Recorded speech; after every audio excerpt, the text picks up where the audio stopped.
Hank Williams forever changed the sound of country music. But because of his tragic death at the young age of 29, he sadly never got to see his son Hank Williams Jr. rise to fame.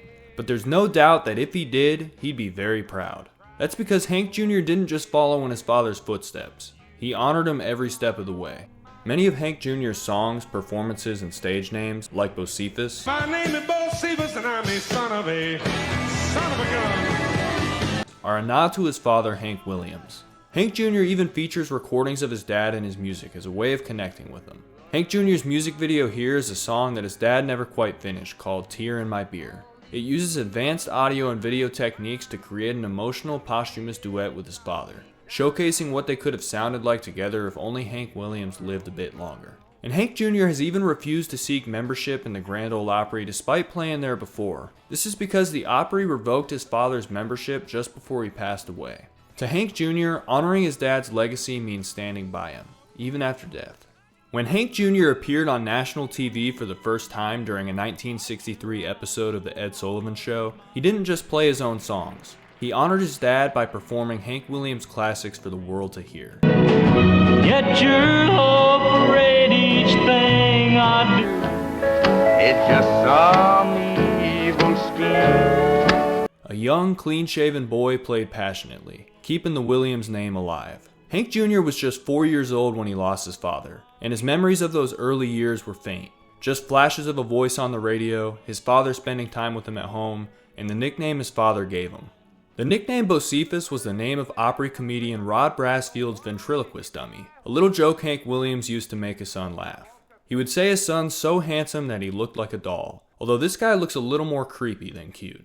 How is that young fella Randall Hank getting along? You mean Bocephus, huh?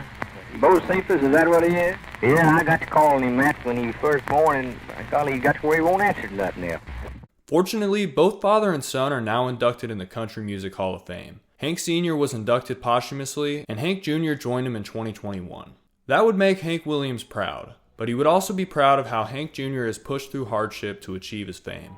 Hank Williams dealt with back pain his whole career from a spinal condition that worsened after a rodeo incident. And like his father, Hank Jr. suffered his own accident in 1975 while climbing Ajax Peak in Montana. The accident nearly cost him his life and left his face permanently scarred, which is why he now rocks a beard and sunglasses. Even in the short time they had together, Hank Williams and Hank Jr. had a strong bond. Hank Williams would make the time amidst his busy schedule to spend time with his son.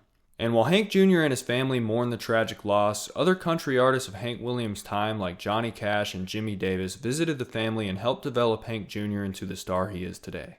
They helped him learn about every instrument in country music: the fiddle, the harmonica, the drums, the piano, and even the steel guitar. Believe it or not, Hank Jr. can play them all. And on top of covering his dad's songs, Hank Jr. crafted his own style along the way, fusing country with southern rock and blues, creating a whole new sound that inspired generations to come. Remember, son, you was born on the bayou.